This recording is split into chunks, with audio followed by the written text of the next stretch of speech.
মহান স্বাধীনতা দিবস উপলক্ষে আজকে বাংলাদেশ প্রেস ক্লাব ইউকে একটি আলোচনা সভা এবং ইফতার মাহফিলের আয়োজন করেছে। এই ইফতার মাহফিলে টাওয়ার হ্যামলেট সহ যুক্তরাজ্যের লন্ডনে বসবাসরত বিভিন্ন শ্রেণী পেশার বিশিষ্টজনেরা এসে উপস্থিত হয়েছেন। আমরা প্রত্যেকের কাছে কৃতজ্ঞ।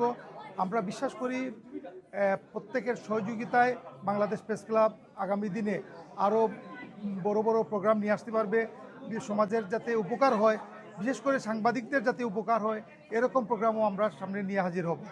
ইতিমধ্যে বাংলাদেশ প্রেস ক্লাব তার সাংবাদিকতার মাধ্যমে নিরপেক্ষ সংবাদ পরিবেশনের মাধ্যমে তাদের অবস্থান ইতিমধ্যে দৃঢ় করে ফেলেছে এবং বস্তুনি সাংবাদিক আসলে না, এখন সাংবাদিকে মানে ভর্তি লন্ডন, সাংবাদিক হলো ঠেলায় আটা যায় না, সলিসিটার হলো ঠেলায় আটা যায় না, কিন্তু বারিস্টার পলিটিশিয়ান হলো ঠেলায় আটা যায় না। এখন লেবার পার্টি কনজারভেটিভ মানে ভর্তি, আমরা মানে শতফুল ফুটুক। আমরা চাই যে আরো সংগঠন হোক, আরো সাংবাদিক লন্ডন হোক, এবং আমি বাংলাদেশ প্রেস ক্লাবের সাফল্য কামনা করি। ইংল্যান্ডে এমন কোনো বাংলাদেশি নাই যার কোনো একটা কানেকশন টাওয়ার হ্যামলেটসে পাওয়া যাবে না। টাওয়ার হ্যামলেটসে অলরেডি ভাষাভিত্তিক কিছু কর্মকাণ্ড চলছে।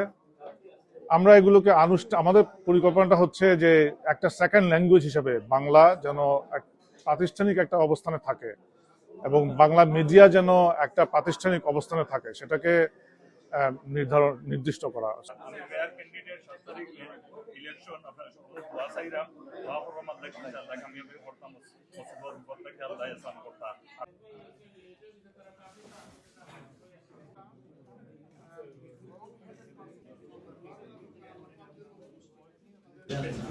আমরা আমাদের ঘরের প্রতি যত্নশীল পরিবার ইফতার মাহফিল থেকে যাই, আর পরিশেষে একটি সমৃদ্ধ করবে।